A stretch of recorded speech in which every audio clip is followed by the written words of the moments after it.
This movie, like I cried multiple times. Yeah. And like I cried hard. Easily the best Marvel movie we have watched yet. I genuinely think this is one of the best movies I've ever seen in my entire life. Oh my God, it was so much aura. The way he had his shield up and then he was like, and then Thor was like, I knew he was worthy. Yeah. I've never cried during a movie, but I actually shed a tear when Tony died because Pepper walks up to him and goes, "It's okay, you can rest now." The hammer's not going to do anything. I don't know. Thor in that timeline no longer has a hammer. Like, I was not interested in watching superhero movies at all. There's actually more to these superheroes than just like fighting and killing people and like having corny one-liners. Welcome back to episode 23. I'm Aaron. And I'm Libby. And you're watching the Forget the Critics podcast. So over the weekend, we have watched Avengers Endgame. This is probably the movie that I've been most excited for. This is, all the grinding, all the late nights, staying up until like 1 a.m. watching Marvel movies. Yeah, you guys might not think it's a grind, but when you have to get up for class and for your job and I don't know.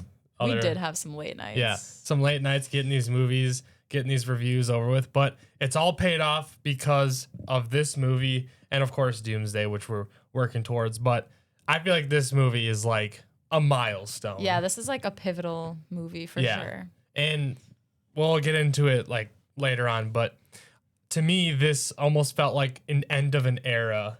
Oh. It was super sad. But without further ado, what is your initial reaction, first thoughts? Go ahead. Oh my gosh. This was like I don't know, going into this whole Marvel like series we've been doing, I didn't expect to be so emotional when I watched any of these movies. I mean, there have been sad moments in pretty much all of them, but like this movie, like I cried multiple times. Yeah. And like I cried hard. I don't know. It was so unexpected, but I'm not even mad about it. Like I'm sad, but I'm also like, what a cool way to go out, for so many of these characters. Yeah. And I think they died for such a good purpose, and they would be happy to know that they were successful in the end. Yeah. Okay. Well, that's a good look at it. Because I was wondering if you're upset with any of the deaths. Feel like a little too high? Yeah. Oh, that's funny. No, I agree. I mean, I feel like rewatching all these movies and reviewing it has just been awesome. And I feel like these movies are just so much more special because we're watching them together. Yeah.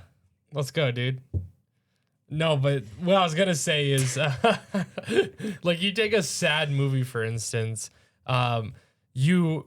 it makes you sad within like an hour to 2 hours, however long that movie is. This has built you up, has built so much character. I mean, Tony Stark, we have seen him through the ups and the downs, and we have seen him go from being an absolute jerk, egotistical, doing the worst things possible, to in the end sacrificing his life for the entire world, leaving behind his daughter and his wife. He like absolutely changed his life. Yes.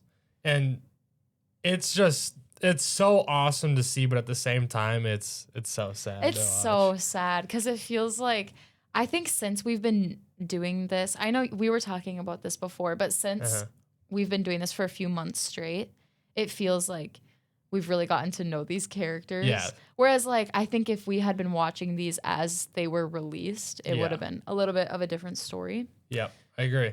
That's why I always love a movie. I mean, you get to watch it. You get to watch it for 2 hours and just like instantly gain a really awesome beginning, middle, end story.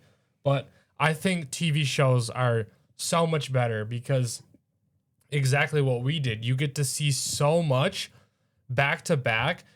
You just feel like you're there with them. That's why I love like movie series, because it takes the best of both worlds. it takes movies and what they do really well, and then it takes TV shows and what they do really well, which is like build a longer story. And series are like they're able to do that. I remember after I finished Harry Potter, I was very upset over it because I felt like reading all the books and then watching all the movies. I felt like I was immersed, a part of this life. And then once it was over, I get so attached to these movies. I don't know what to do with my life anymore because I'm like, bro, there's nothing more. I feel like I'm a part of the group, you know? I think a lot of people feel that when they watch shows, but I don't know. You just got to find something new. Like when Avatar, when we watched the final movie, I was like wanting more. I was like, I need more of this. I wanted to live in Pandora. Yeah, I was like, oh, I can't leave it. Yeah. So it's just bittersweet because I want to see more of Tony Stark, but at the same time, like it was just perfect. I mean, everything that was done it's a cool wrap of his character, but man, it sucks. Like it's gonna be so hard moving forward, knowing like we're not gonna see Iron Man anymore. I know. I'm so sad. We're not gonna see Black Widow anymore, besides her movie, but technically she's dead. So I don't know if the viewers know this, but those were literally my two favorite characters. Like as we've been watching these movies, Black Widow and Tony Stark. Yeah. I think Tony Stark because I was just instantly drawn to like how cool he was, and I thought his whole like engineering and like he's just a genius. And I thought that was so cool. Yeah. And it's not the same as Bruce Banner, you know? Like I know he's a genius too, but it's different. Like Tony Stark just has like that aura. He really pulls you in. Yeah. And Black Widow, I was just like, this girl is so cool. She's such a good fighter. Yeah. She's so smart, like able to just read into people so well. So she was amazing, actually. Yeah, they were my favorites. Sad to see them go. Like, I'm really sad. I remember watching them Clint and Black Widow walk up the mountain to the Soul Stone. And I wasn't sure if it had clicked in your head yet what was about to happen. But I remember looking over at you and you're like, what? Why are you looking at me? And I was like, okay, it hasn't clicked in your mind yet. What's about to go down? Because one of them was going to die. Yeah. So what do you think about that whole situation? And obviously Black Widow was one of your favorite characters, but would you have rather Clint die? He has a full family. So I think it had to be Black Widow. Yeah, unfortunately. Which is like so unfortunate, but you're right. Just the fact that Clint has a family and I don't know, they're both such like huge assets to the team. So that's why it's so sad and it's so hard to say like what should have happened because in a perfect world, I wish neither of them would have had to die. Course, yeah. But I kind of got sad after Black Widow had died and they all were back in their little Avengers place, like talking about it. They were like, do we know if she had any family? Someone said that. Yeah. And then I thought about it and I was like, wow, that's actually pretty messed up that they didn't even know her well enough to know like if she had parents or like siblings, friends, anyone they could call. Like, I don't know. It made me feel bad for her. The Avengers were her family. Yeah, but that's sad. Yeah. Well, you'll see in Black Widow's family or Black Widow's movie, you'll get to see her family. I know. But I'm just saying, like, yeah, it is sad in general that they did. I wonder if that was, I think it was purposeful. Like, I think she purposely didn't tell anyone about anything about her life. Yeah, probably. But yeah, still sad. All right. Get into this a little bit. I do have one negative about the movie, but yeah, I know. Isn't that crazy? Should we go over it right now? You want to get okay. Let's get it out of the way. Before I say the negative, I just want to make this clear. After watching the movie, and this could be a recency bias because we just watched it, but easily the best Marvel movie we have watched yet. It is by far my favorite. Like I don't even think there's a close second. Well, Avengers: Infinity War is a close second. That was also a really good movie. But also, not only is this the best Marvel movie we have seen yet, I genuinely think this is one of the best movies I've ever seen in my entire life. Yeah. I just put it in my Letterboxd top 4. I put it in my number 2 slot because I think it's that good of a movie. What's in your number 1? Interstellar. You and Interstellar. I forget how much you like that movie. It was such a good movie.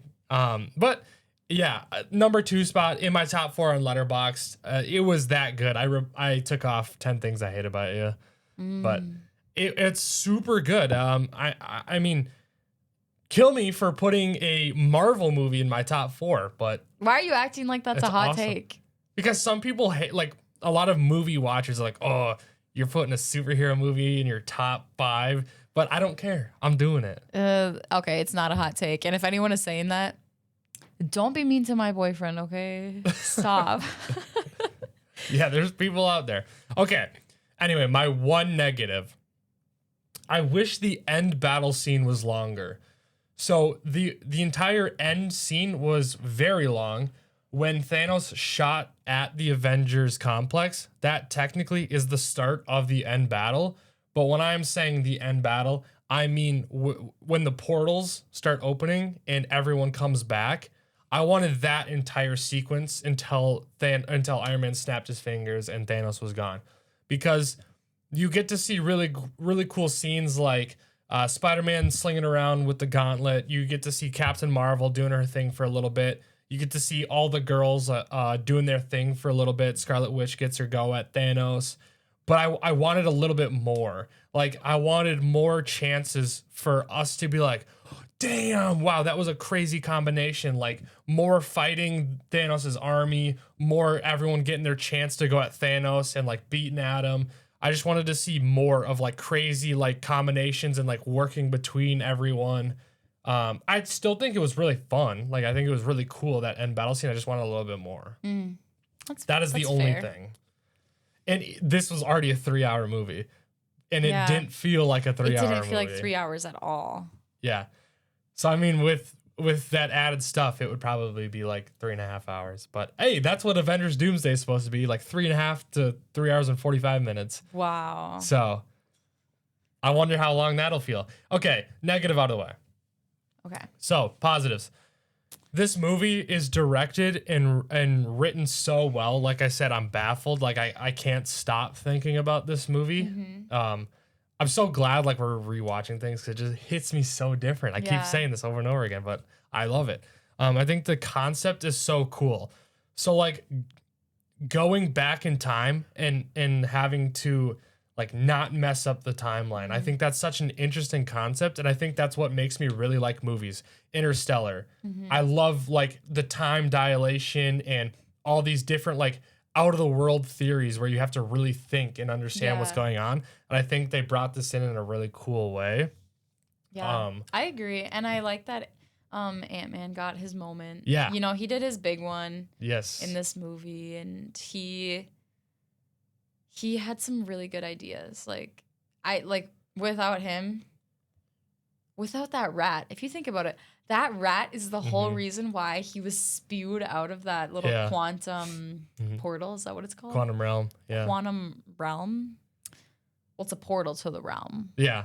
But anyways, yeah, it was the rat that did that. So honestly, this couldn't have happened without the rat. Without the rat. If that rat had never been crawling up there, the Avengers would have never won. Yeah.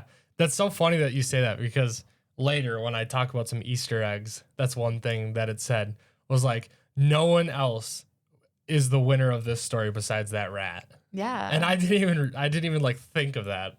Wow. Obviously we all watched it, but I never thought of it. I just thought of that on my own. Yeah. That's so funny you picked that out. Yeah. But yeah. And then I also wrote down, with this movie kind of being the end to so many characters, and kind of feels like, to me, feels like an end of an era. It feels like after this, we're kind of like opening a new chapter. It's fun having them go back in time. We're seeing them have all these emotional moments. Yeah. Like Tony and his dad. Wasn't that so cool watching? That was super cool. Like, I think for him, it probably was everything he needed to hear to feel like he got closure, you know? Like, his dad saying, oh, I mean, he's just a baby, but I would die for that kid. Stuff like that. Yep. I think that was really good for him to hear. And I really liked the scene with Captain America fighting himself. I don't know why that one really stood out to me. I was like, wait, this is like the most perfect matchup. Yeah. Like, I thought that was really cool. Mm-hmm. It was super funny. And who do you think would have won if the other Captain America didn't have the Loki's staff? Do you think our Captain America would have won, or that timeline Captain America would have won? Honestly, I think that timeline Captain America was doing better. Yeah, he was clapping up on him. Yeah, he was. And he had more motive because he saw the picture of Peggy and he got pissed. He's like, "Where did you get that?" Yeah, and he thought it was Loki. So he was like, "Oh, I need to like lock in." Yeah, exactly. That was very cool. And then we also get Captain America in his moment with Peggy, where he sees her in the office and was like staring her down. Okay, you were that was so creepy. Yeah, you were weirded out by that scene. Because he just walked in there and he was like peeking through the blinds and he was like, yeah, he was gawking at her. Really weird. I don't know how she didn't notice. But I mean, okay. I do feel bad for him. I know that's like his one true love. And the end of the movie literally confirmed that, where he came back and he's like, I lived a whole lifetime with her, whatever. Yeah. So I get it. But yeah, that was just kind of weird. I was like, you could have gone and said hi. Couldn't you have said hi? No. It would have messed with the timeline. How? Because I think at that point, was he already like dead? He was under ice. They presumed him to be dead at that point. Okay. I didn't know that. Yeah. So if he would have said hi, it would have messed up the timeline. Yeah, like big time. Right. Which we'll talk about later because the timeline is messed up. It's also fun watching the old scenes from different movies come back. Like the first Avengers movie, we get to see their whole aura moment where they're all like coming together at the end of the scene. And Hulk is going to town on the taxis and stuff. Or when Steve is returning the stones, and this is a moment that I picked up that was pretty funny. When he was being tasked to bring back the stones, Steve says to Bucky, "Don't do anything stupid while I'm gone." And Bucky says back, "How can I? You're taking the stupid with you." That's a line all the way back from Captain America's first movie. When he was still a little guy, Bucky was going off to war, and he said that to Steve. He's like, "Don't do anything stupid while I'm gone." And he goes, "How can I? You're bringing the stupid with you." And so it was flip-flopped, but it's all the way back now in Endgame. Wow. Super cool relation. Did you notice that? I did, yeah. I picked that out. Wow. Because I thought, I laughed during the movie when he said that, because I like thought of that. I was like, oh, wow, that's a relation from his first movie. Yeah. Yeah. So really fun. And that's why I think this movie is so well directed and written, is just like all of this, like the concept of like going back in time, and like it's the fact that this is end game for so many characters, and it's almost like a memorial. Like we're seeing moments, we're seeing emotional new scenes, we're bringing back old movie scenes. It's so perfect for this movie. It's like crazy. And an idea that I would never think of, but it was thought of, and it was made awesomely. It is very awesome. Moving on. It's so fun when you realize Doctor Strange, when he looked at 1 in 4 million different, or was it, no, 14 million, right? I think it was 14 million. Yeah. When he saw that one way they won out of 14 million futures that Doctor Strange saw, you then start to realize, okay, everything that's happening has to happen, which some points are sad, like Black Widow dies, but it has to happen. And this doesn't actually click until Banner is talking to the Supreme Leader, or the Ancient One. Is that what they call her? Oh, yeah, something like that. And she was like, wait, why would Steve give... That was such like a crazy moment when she's like, why would he give it away? And he's like, I don't know, but he did. And she's like, willingly? He's like, yeah, willingly gave it away. And then she was like, I think I made a mistake. And then she gives it up. Because she understood. Yeah, she was like, he knows best. Like, if Yeah. he did it, it must have been important. Yeah, and she even goes, Strange was supposed to be the best of us, and he's like, oh, so he must know what he's doing. Yeah. And isn't that insane? He sees 1 out of 14 million futures, and he disappears. In Avengers Infinity War, as he snaps his fingers, we see Strange disappear into dust. The amount of trust to know that is gonna play out when you're being killed. Well, yeah, I get what you're saying. Yeah. I don't know. I just find that crazy. Like, imagine you use the time zone and you see that out of one possible future out of 14 million, it's you giving up the stone. You're gonna die. And then you're not actually there anymore. And you just have to hope that everything plays out as to plan. Yeah, but I'm sure in some of those futures he saw it didn't play out. And that's why he made the choices that he did. Yeah. You know? No, he gave up the stone, obviously, because that's how that one future went. But I'm just saying, like, it's insane the fact that he saw the future, saw himself dying, and everything still played out just fine. Like, he knew he wasn't going to be able to be there to make sure the future played out. He just had to trust it.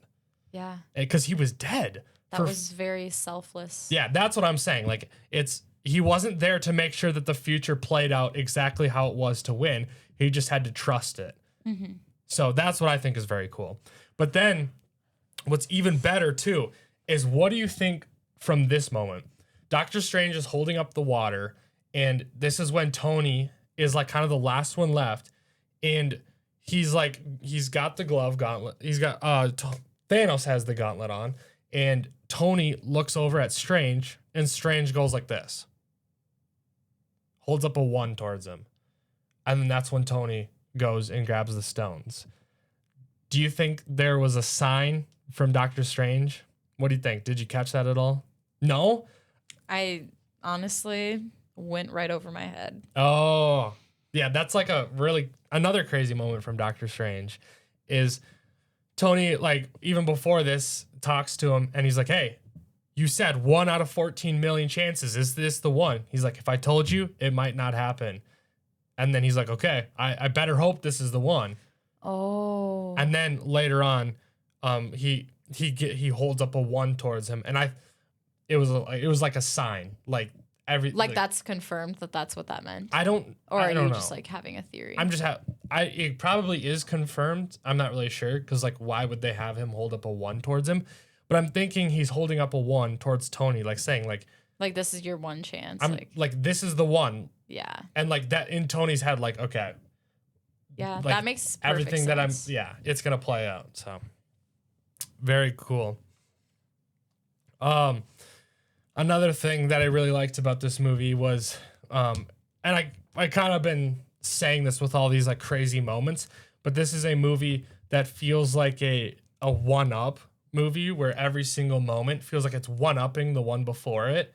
And so throughout the middle, or the beginning, the middle, and even like parts in the end up until Tony dies, it feels like every single second is like, oh my God, that's crazy. Mm-hmm. And then the next scene, like, holy crap, that's even crazier. And it just keeps doing that over and over again. And it builds this like insane hype with you. And then it just rips it all in the end. We were hyped when we were watching this. Like we were laying down and we had to sit up and lock in. It was one of those things where you're like relaxed and then you're like.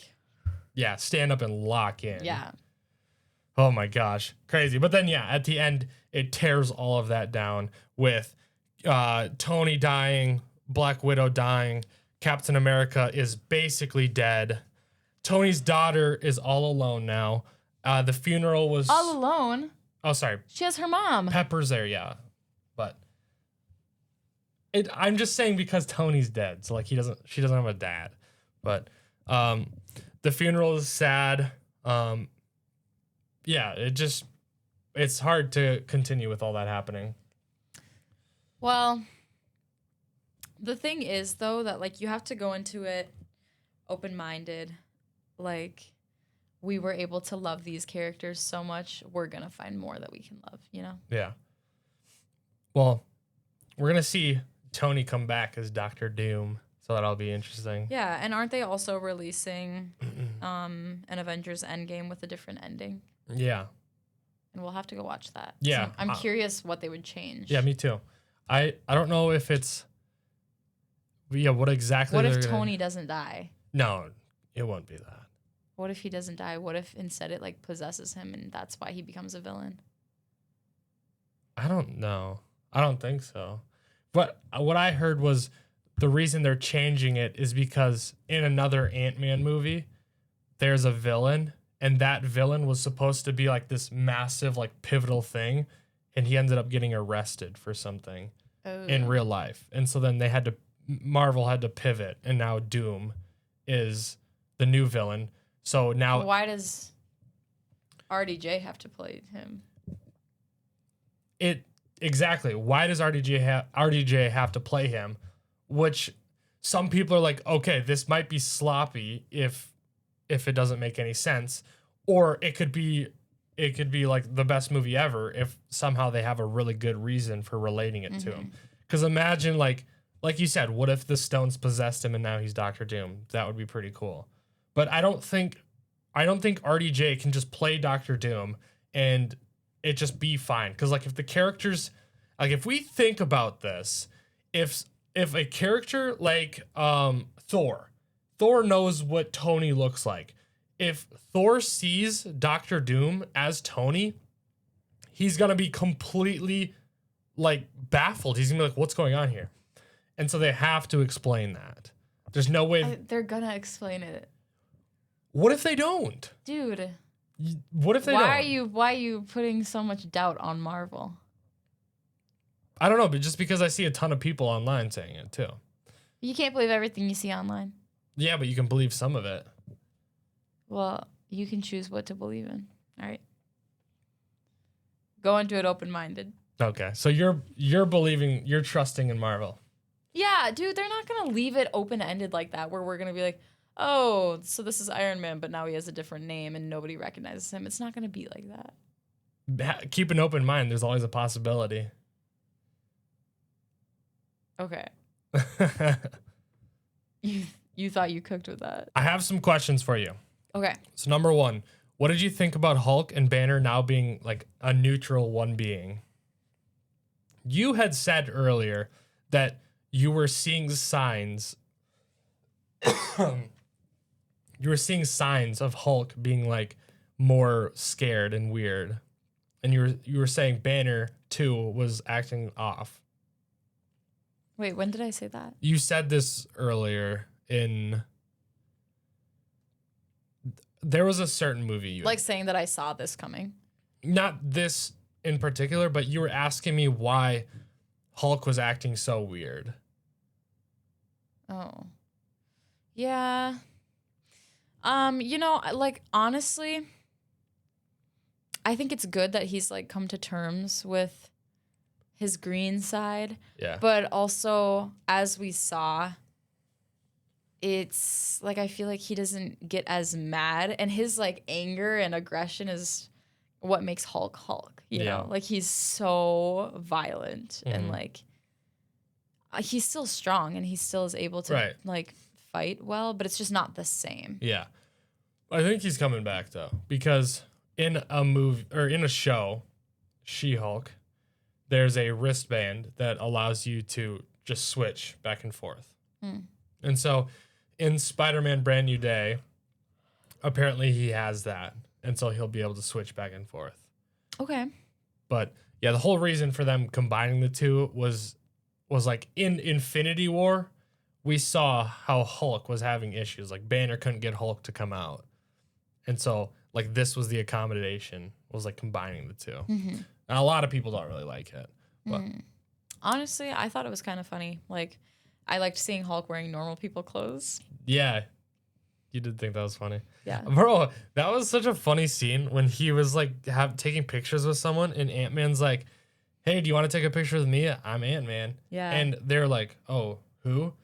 And then Hulk's like, oh, I guess I don't know you. And he's like, hey, take a picture with him. He wants a picture with you guys. And Ant-Man's like, no, it's okay. I don't want a picture. And then Hulk is like, oh, come on, guys, take a picture. He's sad about it now. Take a picture. He's like, no, I don't want a picture anymore.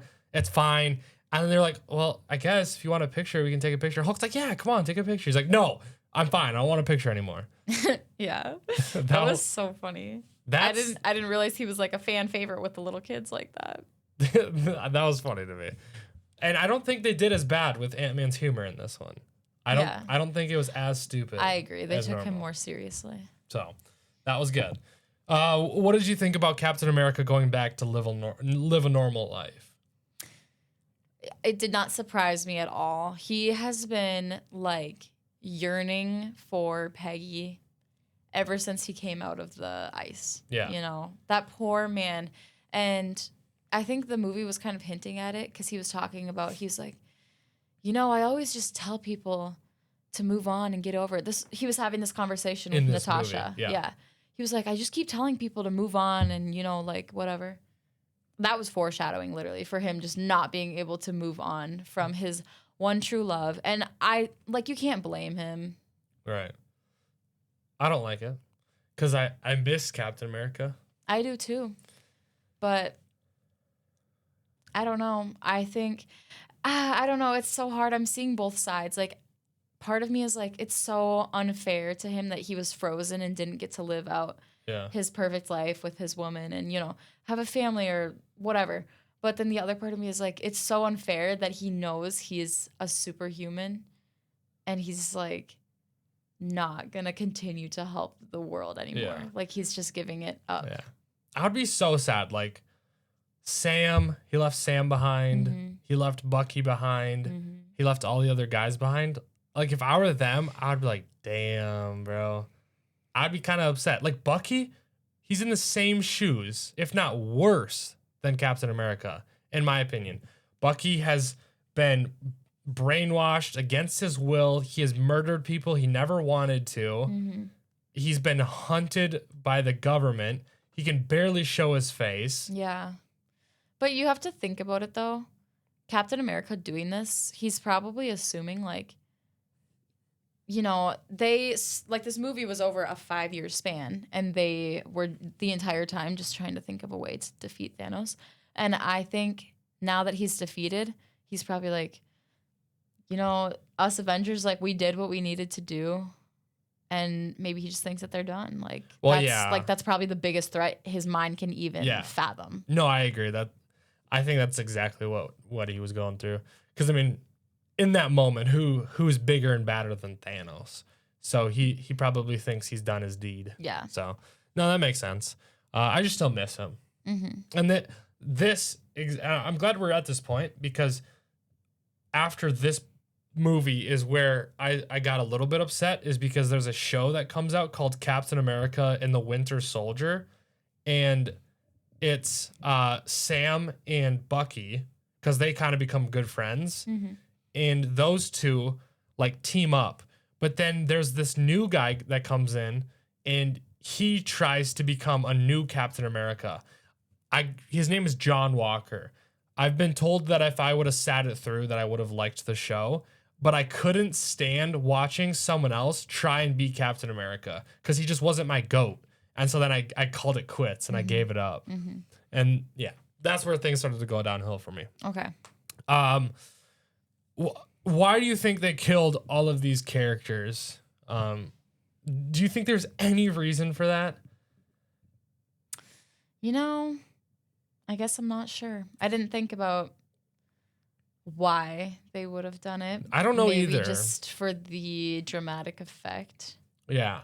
Because, I mean, you don't really see movies often killing main characters, let alone 3 main characters. So, and for what we have learned, and I'll give Marvel the benefit of the doubt, they know what they're doing.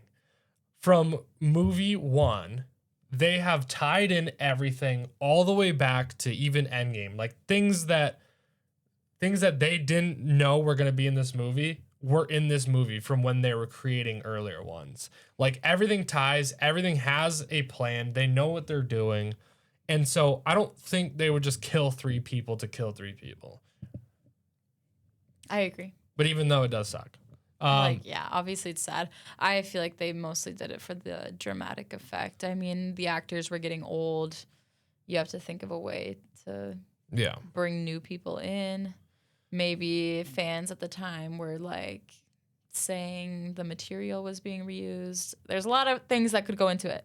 Yeah. So I believe this was the movie I saw in theater. Or Infinity War. One of the 2 I saw in theater in 3D in the front row. So wow. Yeah. That's big time, bro. I know. What did you think about Steve lifting Mjolnir? You knew it was coming. But I knew it was coming because I saw a TikTok edit. Isn't that the dumbest way to get spoiled? Yeah. Dude. But you didn't know when it was gonna happen. No, but I loved it. Oh my god, it was so much aura. The way he had his shield up and then he was like, and then Thor was like, I knew he was worthy. Yeah. Bro, that was peak. Yeah. And he already started using new tech with it. Like he chucked his shield over Thanos' head and then threw the hammer at the shield and created like a sonic wave back at Thanos. He was like, whoa. Yeah. He was already doing new tech with that. Like, how did he already know how to do all that? And he already was able to just like control lightning with the hammer and throw it. Dude, that was wild. Yeah. Oh, and then there was that one scene where they're fighting and Thor's like, oh no, you get the little one. Gives him the hammer and he takes the axe back. Yeah. That was so cool. You know, I'm glad the hammer's back. Mm-hmm. Like, I thought it was funny when Thor was talking to his mom and he was like, all right, hold on. Because he just like missed it so bad. Yeah. I don't know. Oh my gosh. Okay. That's another thing I'm going to add on once we get to another thing I'm going to ask. But so what about the portal scene? This, I'm gonna lay you a little bit of groundwork here before you give me your answer about what you thought about this portal scene. Mm-hmm. Reason why I'm asking this question is because some people think this is the greatest scene in Marvel of all time. Some people even say this is their favorite movie theater experience of all time was watching all these superheroes come back out of the portal. So what did you think about this scene? Dude, I thought it was so cool. Okay. It was so cool. Like, I don't know, things aren't looking good for everyone who's on the ground. And all of a sudden you're like, oh my gosh, look at all these portals. And people are spilling out of them. Yes. It's so cool. And you know what's cool too about the portal scene is so you have Captain America, who's the first Avenger. He's the leader of the team. And you have him, in this movie, you have him have his own little moment where he's like getting back up off the ground, even though he doesn't want to. He's tired, tightening up the straps, and it's just him and Thanos head to head. And he's about to keep going, but then boom, the portals open up. So they give Captain America his little like moment right there where he's the only one left. He's the only one standing, but he's still going. He's still getting back up. Dude, a true captain fighting until the end. But then Tony also gets his scene where he gets a full circle character arc. We already talked about it, but the beginning, he wasn't that great of a guy. In the end, he sacrifices everything for everyone. And he also gets his like amazing moment in this movie. Okay, now a hard question. If you could save anyone in this movie, Black Widow, Captain America, we're just going to say, when we say Captain America, just like meaning he's not old. And then Iron Man. Which one are you saving? Oh, man. I hate having to pick. But I think I'm saving Iron Man. Yeah, I'm saving Tony as well. Yeah. Tony is so smart. Yeah. His brains were able to figure out how to make everyone time travel. Mm-hmm. Yeah, how he was like, yeah, sorry guys, I'm not doing this, but he could not do it. And he was like, I did it. He's like, I solved it. Mm-hmm. And then he was talking to Pepper about it. And Pepper, throughout their entire relationship, was always like, please, Tony, like, give it up, like, for once. Yeah. But it was kind of cool to see where she finally understands Tony for who he is. He's never going to change. And so by him bringing it up, he's like, I could give this up right now. I could lock it up, throw it at the bottom of the lake. And she's like, but you won't be able to rest that night. Yeah. And she's like, you have a way to bring everyone back. And he's like, yeah, I do. And she's like, okay. Yeah. And then that's his moment. He's going to do it. And then at the very end, dude, this is where it got me. I've never cried during a movie, but I actually shed a tear when Tony died because Pepper walks up to him and goes, it's okay. You can rest now. Because, oh my God, like I love when things tie back because she goes, but will you be able to rest at night? And then he goes and does all this and he finally does it. And then she goes, now you can rest. That is so sad. Oh my gosh. It is sad. It's sad too because when everyone came to Tony's house to try to like recruit him and they're like, we need you, you know, and his daughter came out there and he was like telling them, or maybe it wasn't at that exact scene, but there was some point where he was talking to them and he was like, I'll do it, but like, he's like, I have things that I need to be here for now. Like I have limits, you know? And he's like, I'm not going past my limits. I don't remember exactly the wording that he used, but you know what I'm talking about, right? He said he had priorities now. Yeah. Yeah. And he's still, oh my God, there's a fly and it's bothering me. I see that.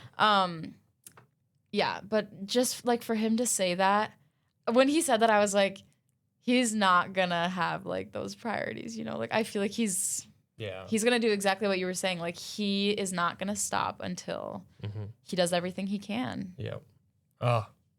Crazy. Dude, he's a goated character. He's my favorite Marvel character. Really? Yeah. I thought Captain America was. Not anymore. Oh my gosh.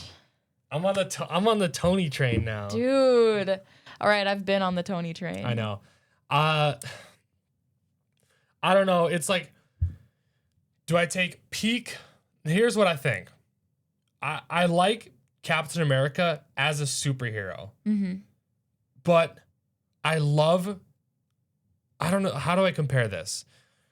Tony Stark and Iron Man together, like just say as one, is so much better than Steve and Captain America as one. So like, I'd rather have Captain America because like his fighting is super awesome and like his style is cool, but Tony is just so much better of a character. Mm-hmm. Like his growth, everything that he's done, so much better. His films are just more fun to watch. Mm-hmm. Captain America's not as much. Like I don't really like his first movie as much.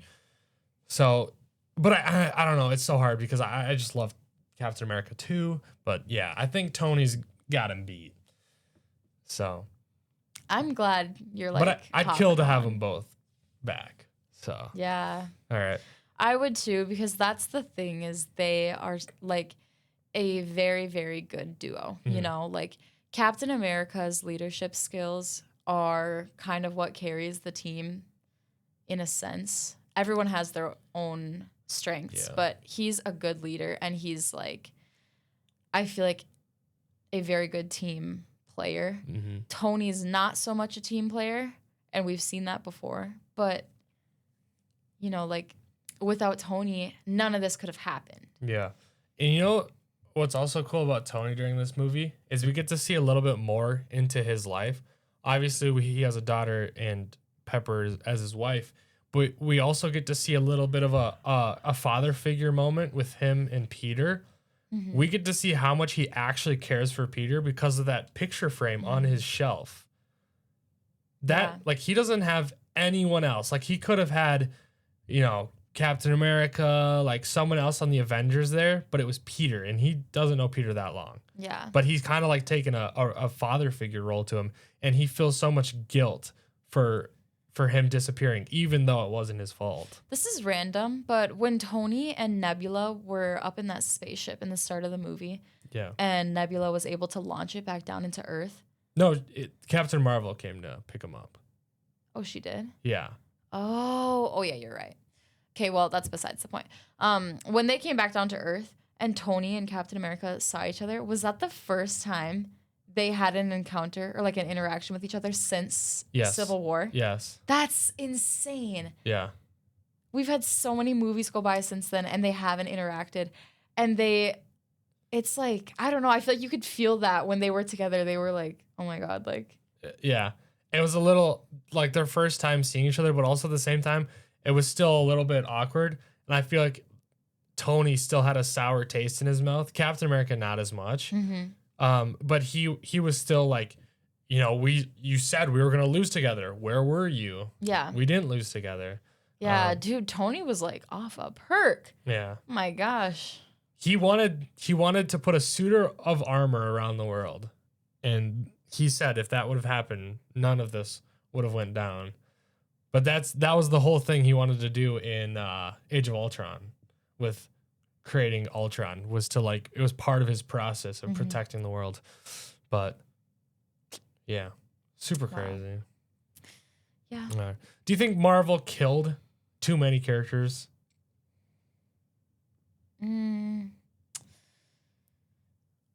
Like, I'm gonna say yes, just because I was sad to see them go. Yeah. I feel like there had to have been a way to avoid Black Widow dying. There had to have been. Because I don't know, I'm just like, I don't know. I saw this theory on TikTok where people were saying maybe if Natasha and Steve had like stayed together in their romance, maybe she would have gone with him instead, and she wouldn't have been the one to die with Clint. Like, it could have been someone else, which I guess that's kind of cool to think about. Oh. Like, she would have gone with him to get that stone. Yeah. Instead of her and Clint going together. Yeah. But it does get you a pretty cool scene where like you get to see how deep their friendship is. Yeah. Because Clint has a wife and he has kids, but like their friendship is so strong that you get to see like a true love when like with just a friendship. That's like the definition of platonic love. Like it's like when people say soulmates can be friends, like I feel like that's literally Black Widow and Hawkeye. Yeah. They're like two peas in a pod, but not romantically, and I love it. Right. And that the entire 5 years that everyone had disappeared, she was searching for him. Because remember when Rhodey had mentioned something about how he was going to Mexico and how like a bunch of people had turned up dead? That was Hawkeye doing all of that. And that was Black Widow trying to find him, because he was like going on his rampage as Ronin, like murdering people. Oh. So. Huh. Interesting. I actually didn't like put that together. Okay. Now for some very important things. Captain America goes back. So this is where a little confusion comes in, because like they made jokes during this movie, oh, you're basing your time travel on Back to the Future and all these other movies. And they're like, that's not how it actually works. And so we actually don't, like, in real life, we don't really know how time travel works. Yeah. And so we can't say that's right or wrong. All we can do is base it off of movies. And so a lot of movies and shows go off of kind of like the same things. Like, you can't talk to your past self. You can't like stop someone from doing something because it'll change the future. Like, for instance, you can't go back in time and save someone from dying. Otherwise, it could screw someone else's future. It just changes and alters the entire timeline completely.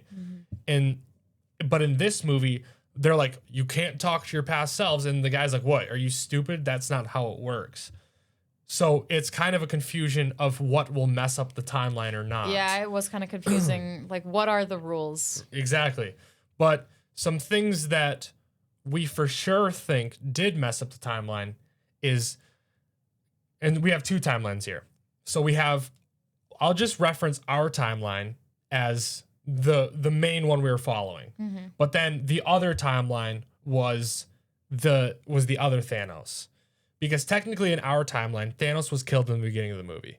That other Thanos is from timeline 2. Yeah. So timeline 1, timeline 2. Captain America in timeline 1, ours, is not supposed to go back in time and spend his life with Peggy. So by him doing that, he just fucked up timeline 1, our timeline. He just messed it up. Okay? Now, also another thing, Thanos from timeline 2 isn't supposed to die in the way he is. So now timeline 2 no longer has a Thanos because he came into our timeline, timeline 1, and was killed. Not only was he coming into our timeline and being killed, our Nebula killed timeline 2's Nebula, so they don't have a Nebula anymore. Also, Gamora in our timeline is supposed to be dead, but instead Timeline 2. Timeline 2's Gamora is now in our timeline. So now Timeline 2 doesn't have a Gamora. Also, to add on, we just talked about this earlier, Thor took the hammer. I don't know if this has anything, I don't know if this messes up timelines or not, but Timeline 2 no longer has Mjolnir. And at that time, Mjolnir wasn't destroyed. So now Timeline 2 doesn't have Mjolnir, and now Timeline 1 has a Mjolnir. Yeah, but I think it's just going into the past. I don't think it really messes it up like that. But now Timeline 2 doesn't have a Mjolnir. That Thor is going to try and get his hammer, and it's not there anymore. Yeah, but that Thor already happened. You know? No. They went in that time. Thor was off. I don't remember the exact point where he was. Like when Jane and Frigga were like doing all that talking. The Thor in that timeline, I don't remember in the movie where he was, but he's in there. Like, yeah, I know. But like I'm saying, like they're going back to their past selves. So I feel like if they go and something happens and they come back, then it doesn't matter if they messed up the past because the present is still the present. But it's a different timeline, so it doesn't matter. If you go back in your timeline and like, for instance, if Nebula went back in time in her own timeline and killed that Nebula, she would have died. Because if you kill your past self, the person you are now isn't going to be alive. I understand that, but you're talking about a hammer. I don't think a hammer is going to do anything. But it's missing now from a different timeline. Yeah, but like, I don't feel like you're understanding what I'm saying. Like, okay, they're traveling to the past. So in the past, I understand, like, there's still a point where that's going to build up and it's going to lead to the hammer being destroyed. But he travels out of that and goes back to the present. And so it doesn't matter. Like, that is just going to continue and do whatever it does, and it doesn't impact him here. No, it doesn't, but it impacts that timeline. But why does that matter? Because every timeline connects in some sort of way. But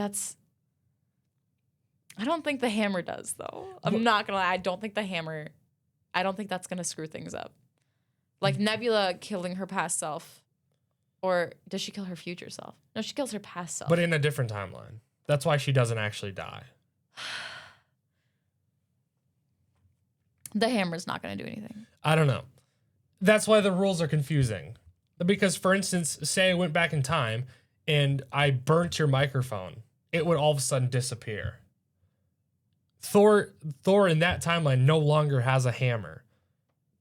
So are you saying that that's like, that doesn't make sense because then it doesn't make sense that in the current timeline he has a hammer? It's not supposed to happen is what I'm saying. Like, obviously I can't tell you what is going to come of that, like if anything, but it's not supposed to happen. Like Thor has his hammer up until Thor Ragnarok. Now Thor in that timeline does not have his hammer. It's just gone. That's not supposed to happen. Now, because that isn't supposed to happen, a bunch of other things could happen because of that. That's what happens in timelines. Like, in a timeline, there are canon events. Everything that has happened is canon event. If you go back in time and change something that's canon, things that shouldn't happen now will happen. Does that make sense? I know. Yeah, I know. So then why do you keep arguing about that won't affect anything? I don't think the hammer is going to affect anything because in the way that I'm seeing it is that they're traveling back to a point in time. And so I think saying timelines, I'm not seeing them as separate timelines. I'm seeing them as separate points in the same timeline. So the hammer still exists in this timeline. It was just destroyed. They went and they got it back and they brought it forward. You know what I'm saying? But then how would Nebula be alive? that's what if it was the same point in a different timeline, if you kill your past self, then how are you still alive? I don't know. I didn't make the movie. That's why I think it's a different timeline. Okay. Well, I think even if it's a different timeline, I still don't think the hammer is going to mess things up. That's all that I'm saying. I'm not trying to argue anything about Nebula. I'm literally just saying I think you're wrong about the hammer. Okay. I think I'm right because of just like experience or just because of different shows that I've watched with, but also Marvel does it completely different. So I don't really know. Just the point I'm trying to get at is something that is supposed to happen now didn't happen. So what could happen because of that? I don't like, that's just the only thing I'm trying to say. And like, there's a lot of things that in this happen in this movie that should not happen, but do. And now what can happen because of that? Mm-hmm. And so Captain America or Steve Rogers is supposed to come back in Avengers Doomsday. And people think that he's coming back because of this. There has been leaked footage of like him in the house with Peggy, and like there's someone like walking into the house. And so leaked, or I don't, maybe it was like a trailer. I haven't watched the Avengers Doomsday trailer because I want to go into this blind. Oh, wait, I kind of want to watch the trailer. Yeah. Wait, actually, no, I don't. I don't want to see it. That's what I'm saying. I don't want to. But Captain America wasn't supposed to live with Peggy, and he did. So it screwed up a timeline. And so that's like what's happening with Doomsday. Okay, anyway, after that massive rundown, I'm gonna read off some Easter eggs that I got. Some of these are interesting, some of them are like pretty self-explanatory. So Tony Stark's final line mirrors the beginning of the MCU. At the end, Tony says, "I am Iron Man." The exact same line he says in his first movie at the end. Mm-hmm. He goes, "You know what? I am Iron Man." I knew he was going to say that. You heard me like predict it before him, right? That's pretty cool. Another tie back. Number 2. What? Just ignore me, I guess. What did you say?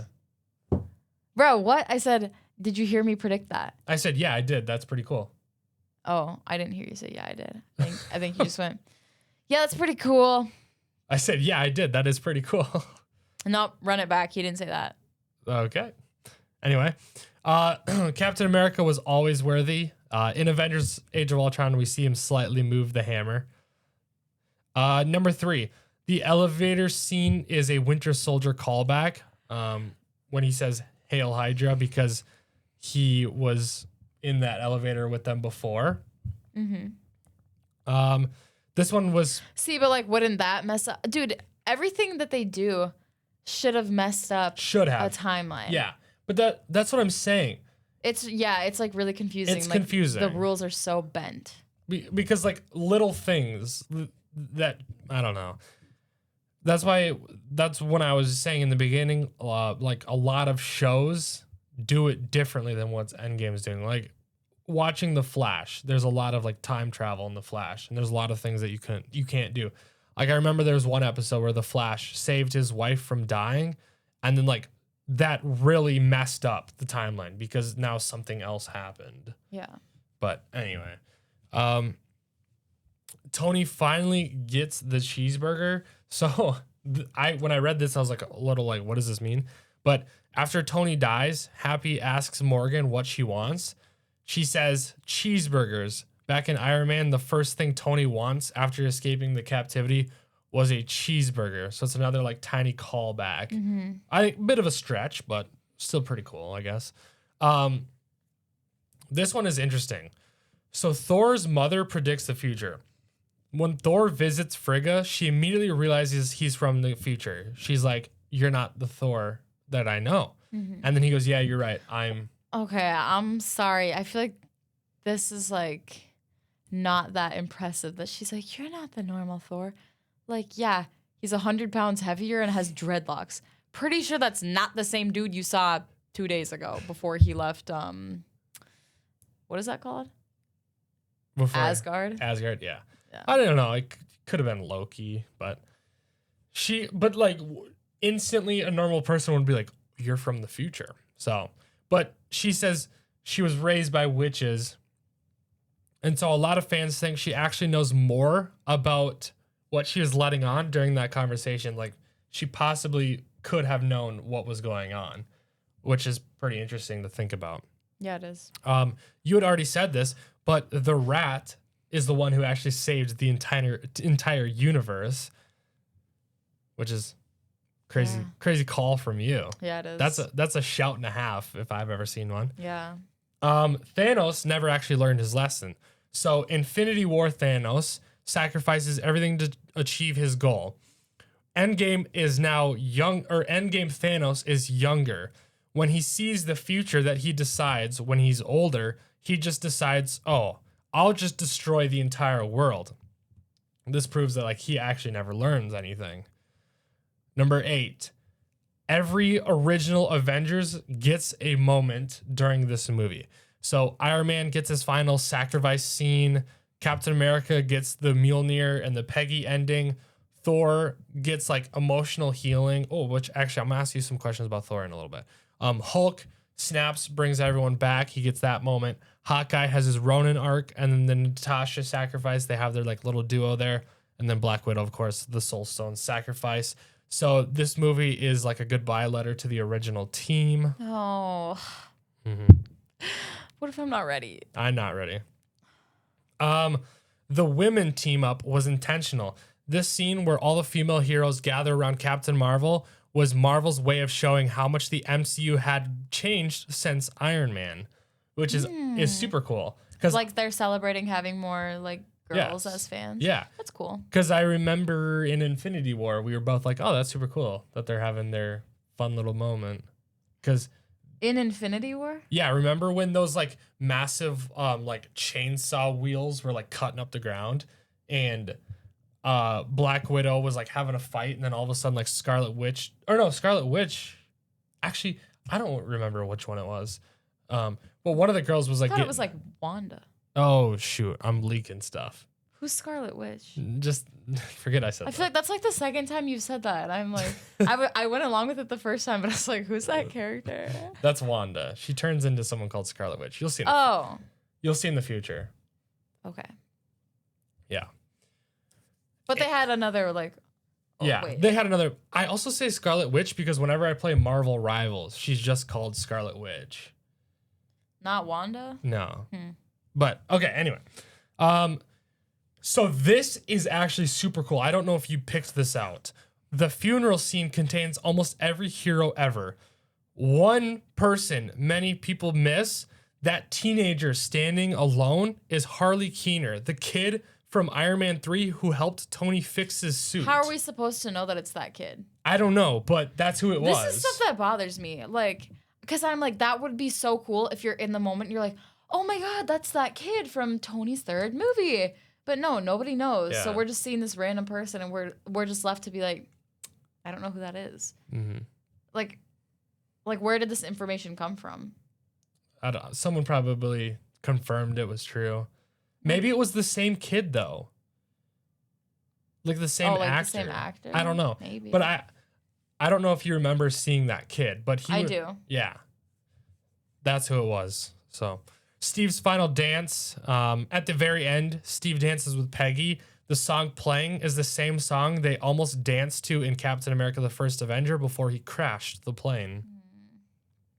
Number 12, Doctor Strange one finger. One of the best details in the entire MCU. When Tony looks at Strange during the final battle, Strange quietly holds up one finger. Not because Tony doesn't know what to do, because Strange is confirming this is the one future. This moment, Tony realizes he's about to die, and he knows what to do. How did Tony get those stones off of Thanos' glove and put them onto his own? Were you also wondering that? No, I think it was just like some gadget. Because like when he like reached onto his hand, I think he like somehow had like a gadget that like sucked all of them on. Something. Yeah. Either way, that is going to be it. What are you going to rate this out of 10? 9.9 out of 10 for me. The reason why it's not a perfect movie is because I wish the final battle scene was longer. I'm gonna go 9.7. And that's very high for me. That is a great score out of you. So this is your favorite movie you've seen so far? Yep. Yeah, easily. Yeah. Holy crap, a 9.7 out of Libby? That means it's a good movie. Yeah. Okay, so final thing before we end it off. Your first time watching Marvel movies, to anybody out there who is just starting watching Marvel or contemplating watching Marvel, is this worth it? It is. You don't have to do what we do and watch every single movie because there are absolutely things you can skip. Like a lot of these characters, I think it's good to watch an introductory movie for every character. Yeah. But I don't think you need to watch more than one for any of them. And I think you'll still be able to follow along just fine. Would you agree? I don't know. Somewhat, yeah. I feel like as long as you have a baseline knowledge of the characters, you should be able to fill in the gaps on your own. The Avengers movies, though, I think you want to see all of them. But they're all good. Like, you can't go wrong with watching an Avenger movie. No, you can't. And, like, if you have a character and you're just very interested in them, like I really liked Iron Man, so I really enjoyed all his movies. But, like, Ant-Man, I just wasn't a fan of his first movie as much. And so I feel like I could go like without watching any other movies from him. Yeah. But like, yeah. See, my problem is there are people out there that say you don't need to watch. I think there's a difference.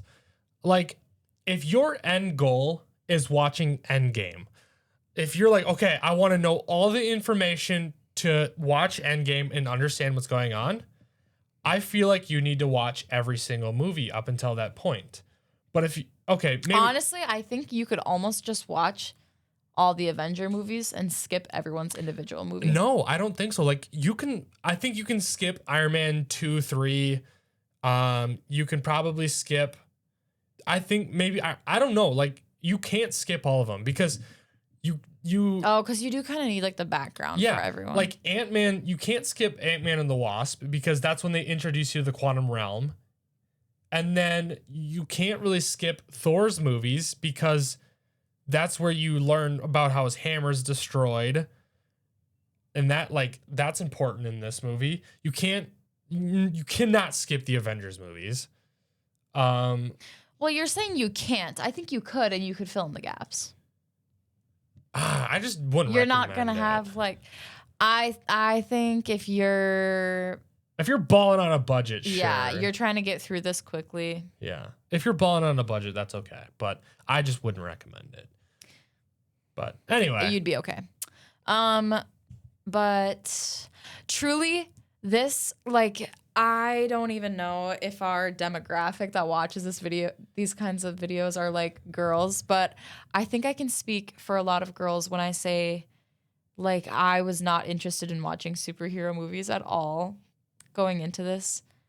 And when I sat down to watch the first Iron Man movie, I dreaded it. Like, Aaron is like, oh, we're going to watch Iron Man tonight. And I was like, fine, whatever. Mm-hmm. But there's actually more to these superheroes than just like fighting and killing people and like having corny one-liners. Like, obviously that's part of it too.